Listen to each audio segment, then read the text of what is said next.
Syria के बिल्कुल साथ इस छोटे से कंट्री में इंसानी तारीख का सबसे बड़ा फ्रॉड किया गया है। लेबनान, जिसे मिडिल ईस्ट का स्विट्जरलैंड भी कहा जाता था, आज मुकम्मल बर्बाद हो चुका है। आज लेबनान की 80% पॉपुलेशन पॉवर्टी लाइन से नीचे है। हर 10 में से 8 लेबनानी बेरोजगार हैं। इन्फ्लेशन रेट 171% तक पहुंच चुका है। सिर्फ एक साल पहले जहां $1 के 1500 लेबनानी पाउंड मिलते थे, आज $1 में 15,000 लेबनानी पाउंड मिल रहे हैं। पिछले 150 सालों में किसी कंट्री में ऐसा क्राइसिस नहीं आया जैसे लेबनान में आया है। लोगों के पास खाना खाने के पैसे भी नहीं हैं। हजारों लोग सड़कों पर गवर्नमेंट के खिलाफ प्रोटेस्ट कर रहे हैं। स्कूल, यूनिवर्सिटी, हॉस्पिटल्स, बैंक्स, हर इंस्टीट्यूशन तबाह हो चुका है। गवर्नमेंट के पास सरकारी टीचर्स और डॉक्टर्स को देने के लिए सैलरी तक नहीं है। सबसे शॉकिंग चीज ये है कि सिर्फ कुछ साल पहले यही लेबनान मिडिल ईस्ट का एक हॉट फेवरेट कंट्री था। लेबनान का जीडीपी पूरे मिडिल ईस्ट में सबसे ज्यादा था। लेबनान अपने टूरिज्म और बैंकिंग सेक्टर की वजह से पूरी दुनिया में मशहूर था। लेकिन फिर कुछ ऐसा हुआ कि लिटरली चंद महीनों में सब कुछ बर्बाद हो गया। और सबसे दुख की बात यह है कि लेबनान को इस हाल में पहुंचाने वाले आज भी फुल प्रोटेक्शन में एक लग्जरी लाइफ जी रहे हैं। लेबनान की कहानी है धोखे की, करप्शन की, अपने वतन से गद्दारी की, और इस कहानी में हम सब के लिए बहुत से लेसन्स हैं। सच ये है कि इस वीडियो में हम देखेंगे कि कैसे चंद लोगों ने जानबूझकर लेबनान को बर्बाद किया और कैसे यही स्टोरी अब हमारी कंट्री में भी दोहराई जा रही है।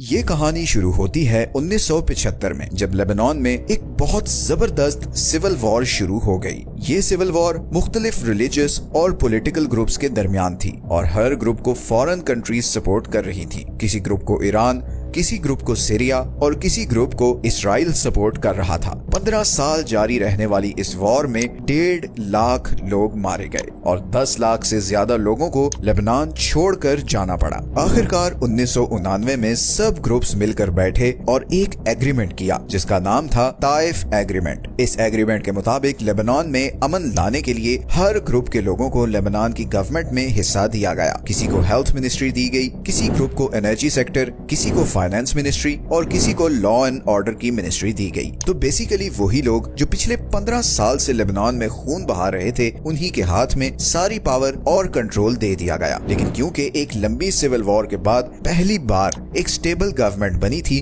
तो सबको इस गवर्नमेंट से बहुत उम्मीदें थी। इतनी लंबी सिविल वॉर के बाद लेबनान इकोनॉमिकली और इंफ्रास्ट्रक्चर वाइज बिल्कुल तबाह हो चुका था और उसे रीबिल्ड करने के लिए बहुत पैसा चाहिए था। इसी प्रॉब्लम का हल निकालने के लिए ये सारे ग्रुप्स एक बार फिर सर जोड़कर बैठे और उन्होंने एक प्लान बनाया और इस प्लान का मास्टरमाइंड था रियाद सलामे, इस कहानी का मेन कैरेक्टर। यही वो आदमी है जो हमारी ह्यूमन हिस्ट्री का सबसे बड़ा फाइनेंशियल फ्रॉड करने वाला था। रियाद एक इन्वेस्टमेंट बैंकर था जो अमेरिका की एक बहुत बड़ी इन्वेस्टमेंट फर्म मैरिल लिंच में एज अ वाइस प्रेसिडेंट काम कर रहा था। 1993 में लेबनान के प्राइम मिनिस्टर ने रियाद को लेबनान के सेंट्रल बैंक का गवर्नर अपॉइंट कर दिया था और यहीं से शुरू हुई लेबनान की खुशहाली और फिर बर्बादी की कहानी।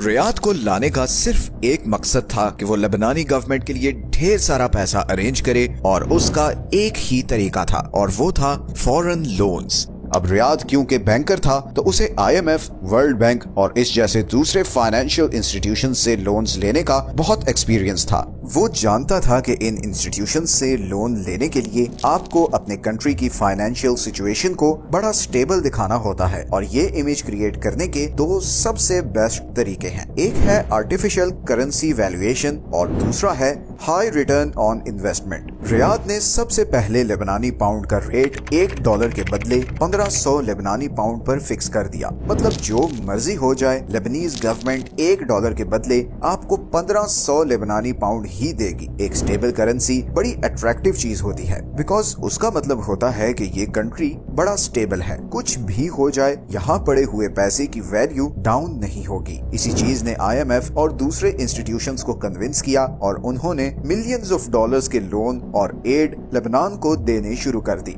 यहीं पर रियाद ने एक और मास्टर स्ट्रोक ये खेला कि डिपॉजिटर्स को 8% इंटरेस्ट रेट देना शुरू कर दिया। मतलब आप लेबनान के किसी भी बैंक में अकाउंट खुलवाएं और वहां पैसा रखें तो आपको उस पर गारंटीड 8% रिटर्न मिलेगा। स्टेबल करेंसी और गारंटीड इंटरेस्ट रेट। अब पूरी दुनिया से लेबनान में पैसा आने लगा। सब लोगों ने अपने पैसे लेबनानी बैंक्स में रखवाने शुरू कर दिए। दूसरे कंट्रीज में बैठे हुए लेबनानियों ने भी अपने कंट्री में अकाउंट खुलवाकर डॉलर्स और यूरोस लेबनान भेजना शुरू कर दिए। लेबनान में पैसा पानी की तरह आ रहा था। टूरिज्म बढ़ाने के लिए सरकार ने ये पैसा इंफ्रास्ट्रक्चर बिल्ड करने पर खर्च करना शुरू कर दिया। लेबनान का कैपिटल बेरूत अपनी नाइट लाइफ के लिए पूरे मिडिल ईस्ट में मशहूर हो गया। पूरी दुनिया से हर साल लाखों टूरिस्ट लेबनान आने लगे। चंद हजार कमाने वाले बैंकर्स अब करोड़ों में खेल रहे थे। लेबनान के लिए सब कुछ बेहतरीन चल रहा था। लेकिन फिर 2011 में अरब स्प्रिंग शुरू हो गई, जिसने पूरे मिडिल ईस्ट को हिला कर रख दिया।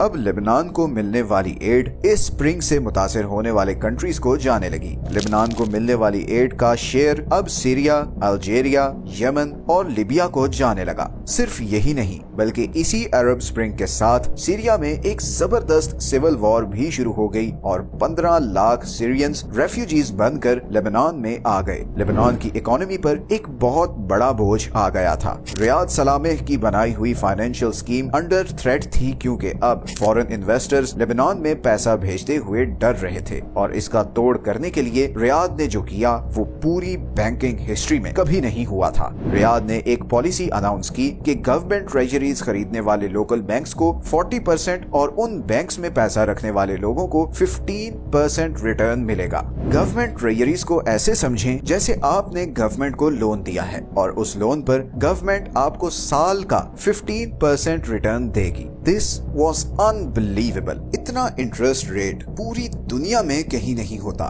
दुनिया की नंबर 1 इकोनॉमी अमेरिका में भी गवर्नमेंट ट्रेजरीज खरीदने पर सेंट्रल बैंक आपको सिर्फ 5% रिटर्न देता है। इतना प्रॉफिट दुनिया के किसी बिजनेस में नहीं होता। इसका नतीजा ये हुआ कि लेबनान में लोगों ने इवन अपने घर बेचकर पैसे बैंक्स में रखना शुरू कर दिए। लोग अपने पैसे लोकल बैंक्स में रखवा रहे थे और वो लोकल बैंक्स उन्हीं पैसों से लेबनान के सेंट्रल बैंक से ट्रेजरीज खरीद रहे थे और बदले में उन्हें 40% रिटर्न मिल रहा था, जिसमें से 15% वो डिपॉजिटर्स को दे रहे थे। एक बार फिर पूरी दुनिया और खास तौर पर गल्फ कंट्रीज से पैसा लेबनान आने लगा। सबको ऐसा लग रहा था कि लेबनान ने पैसा बनाने का कोई सीक्रेट कोड डिस्कवर कर लिया है। डिपॉजिटर्स को लग रहा था कि बैंक में पड़ा हुआ उनका पैसा डबल हो रहा है, लेकिन असल हकीकत कुछ और थी। सबको ये तो पता था कि ये पैसा डिपॉजिटर्स से लोकल बैंक्स और लोकल बैंक्स से सेंट्रल बैंक जा रहा है, मगर किसी को ये नहीं पता था कि सेंट्रल बैंक से आगे ये पैसे सिर्फ चंद लोगों के पास जा रहे हैं। ये वही चंद लोग थे जो लेबनान की गवर्नमेंट में थे और इन लोगों में सबसे ज्यादा पैसा जा रहा था सेंट्रल बैंक के गवर्नर, इस स्कीम के मालिक रियाद की जेब में। ये स्कीम कुछ साल तो बहुत जबरदस्त चलती रही, मगर हर स्कैम की तरह इस फ्रॉड को भी एक ना एक दिन तो एक्सपोज होना था।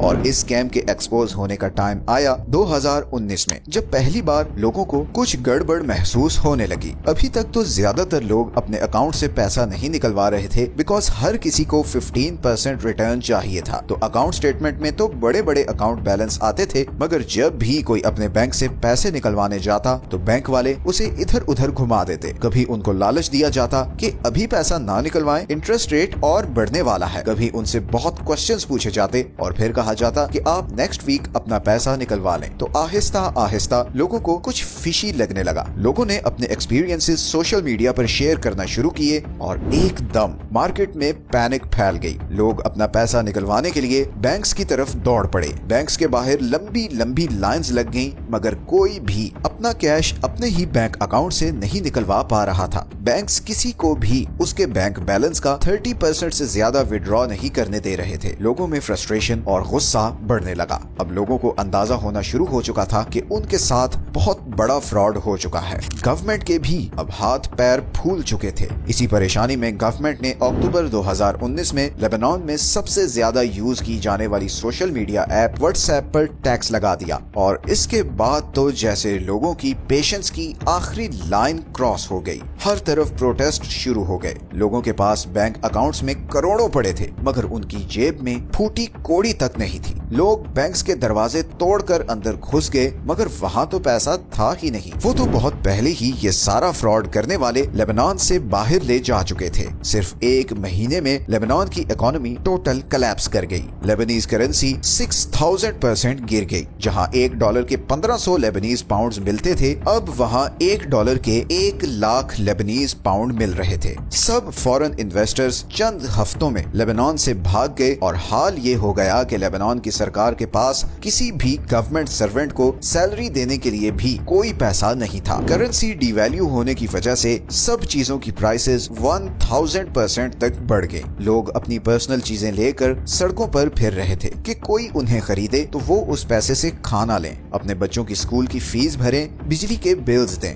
मगर किसी के पास पैसा था ही नहीं। ये एक बहुत बड़ी ट्रेजेडी थी। आप इससे अंदाजा लगाएं कि क्राइसिस आने से पहले जो बंदा 900 पाउंड्स कमा रहा था अब उसी 900 की वैल्यू सिर्फ 50 लेबनानी पाउंड्स के बराबर थी। वही लेबनान जो मिडिल ईस्ट का स्विट्जरलैंड था आज मिडिल ईस्ट की सबसे बड़ी फाइनेंशियल ट्रेजेडी बन चुका है। आज हालात ये हैं कि लेबनान में 30% लोग 2 वक्त का खाना नहीं अफोर्ड कर सकते। टीचर्स, पुलिस वाले, पोस्टमैन, गर्ज ये कि हर सरकारी डिपार्टमेंट के लोग स्ट्राइक पर हैं और इस बेरोजगारी और गरीबी की वजह से लोगों में फ्रस्ट्रेशन बढ़ी है जिसके नतीजे में क्राइम रेट डबल हो गया है। लोग इसी डेस्परेशन में अब अपनी जान खतरे में डालकर इल्लीगल तरीके से तुर्की और साइप्रस के थ्रू यूरोप जाने की कोशिश कर रहे हैं। लेकिन इस सारी ट्रेजेडी के जिम्मेदार कहाँ हैं? वो मिलियंस ऑफ डॉलर्स के साथ आज भी ऐश की जिंदगी गुजार रहे हैं। ये सारा फ्रॉड करने वालों में से कोई एक भी नहीं पकड़ा गया और इस सारी स्कीम का मास्टरमाइंड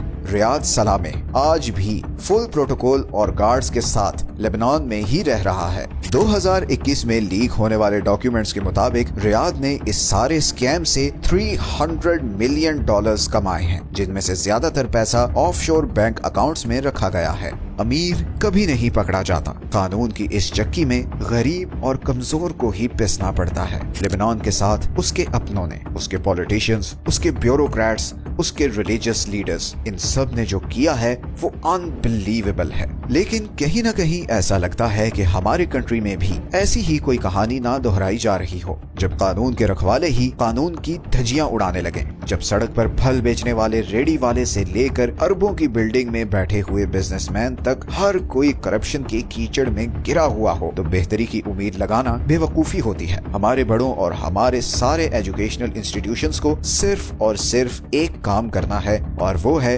यंग जनरेशन को करप्शन के खिलाफ एजुकेट करना। उनके माइंड में ये बात ड्रिल करनी है कि करप्शन एक डेथ वारंट है, चाहे वो फाइनेंशियल हो या मॉरल। कोई भी करप्ट इंसान या कंट्री ज्यादा देर तक सरवाइव नहीं कर सकता। ये हैं वो सारे सोर्सेज जहां से हमने इस वीडियो के लिए कंसल्ट किया है। वीडियो अच्छी लगी है तो चैनल को सब्सक्राइब जरूर करें, बिकॉज आपके लिए तो शायद ये छोटी सी चीज हो मगर हमें इससे बहुत मोटिवेशन मिलती है। मिलते हैं नेक्स्ट वीडियो में एक और इंटरेस्टिंग टॉपिक के साथ। अपना ख्याल रखें। अल्लाह हाफिज।